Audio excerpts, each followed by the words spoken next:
Hey everybody, it's Chris back with another review for the Blue Collar Beer Gourmet. Today I'm going to be reviewing a beer from a brewery I hold near and dear. It was the first craft brewery in downtown Olympia, Olympia, Washington, that is, capital of Washington, and is one of the, well, I'd say, cornerstones of the downtown scene, actually. The area in which this particular brewery brews, it has a name in and of itself, and that is the Fish Bowl. This comes from Fishtail Ales. This is the Vicious Circle Amber Ale. You can see the circle of sharks circling around a surfer there. Um, Fishtail Ales, let's see, they were established, I just saw it, 1993. So they've been around a while. Had to go to Untapped because see that strange little spot of right there. See that little piece of paperboard? Guess what that covers? That covers the ABV. So I'm taking Untapped's word for it when they say that the ABV is 5%. Normal amber ale usually comes in between 4.5 and 6.2 ABVs. This also has 35 IBUs. And normally, amber ale comes in between 25 and 40, so it's well within range on both respects. I also discovered that amber ales are pretty much the American version of the red ale. So, based upon what I've been reading, I paid $1.79 for this 12-ounce bottle, and on Untapped, 8 of my friends have given this a cumulative score of 3.78. 7,064 people have given it a score of 3.45. And Beer Advocate 54 rankings give it a cumulative score of 3.51, which gives it a good ranking. Just a quick bit about amber ales from BJCP, Beer Judging Certification Program.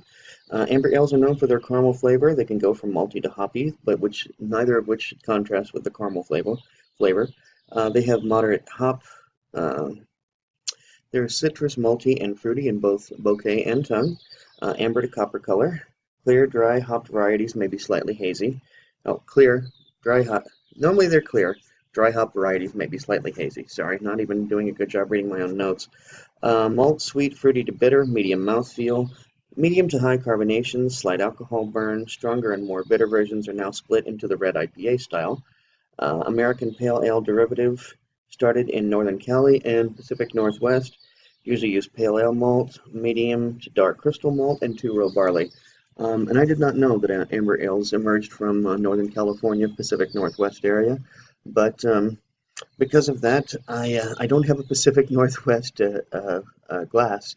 The closest thing I've got is Southern California glass, and this is my MyCast glass, which I picked up at the MyCast Brewery in North Park, San Diego. Just to let you know, if you get a flight at MyCast Breweries, they're going to give you a ticket. When you finish with your flight, you bring up the glasses, you set down your ticket, they give you one of these. And I told Nancy to pick a winner. She chose the 8 West Orange Honey Wheat glass. So anyway, that's what that is. So let's get to drinking, shall we?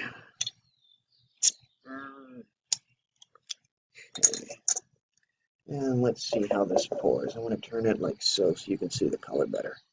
And we'll do that. Got some smoke coming off there. That's looking good.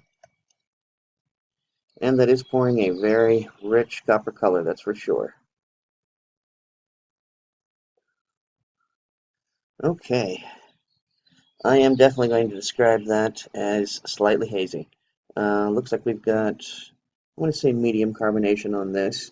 That head is not really sinking, as you probably are noting. It's not sinking hardly at all, so that's a rather persistent head.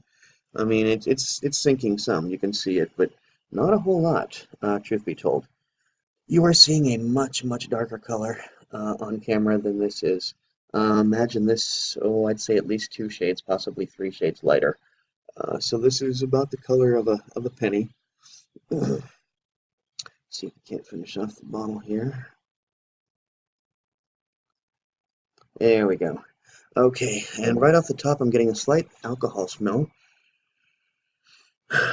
Lots and lots of malt. A little bit of fruity esters. Yeah, I'm catching those.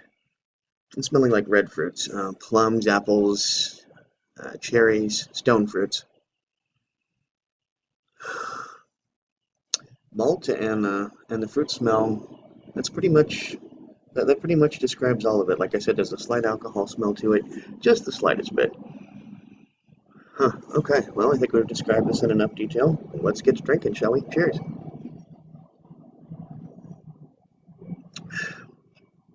Hmm, that's nice and dry and simultaneously sweet.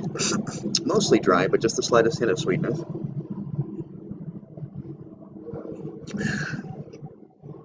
I'm going to call that a medium-low mouthfeel. Just the slightest bit of spikiness. Not a whole lot. There is no alcohol burn on the throat, despite the slight alcohol smell from the bouquet.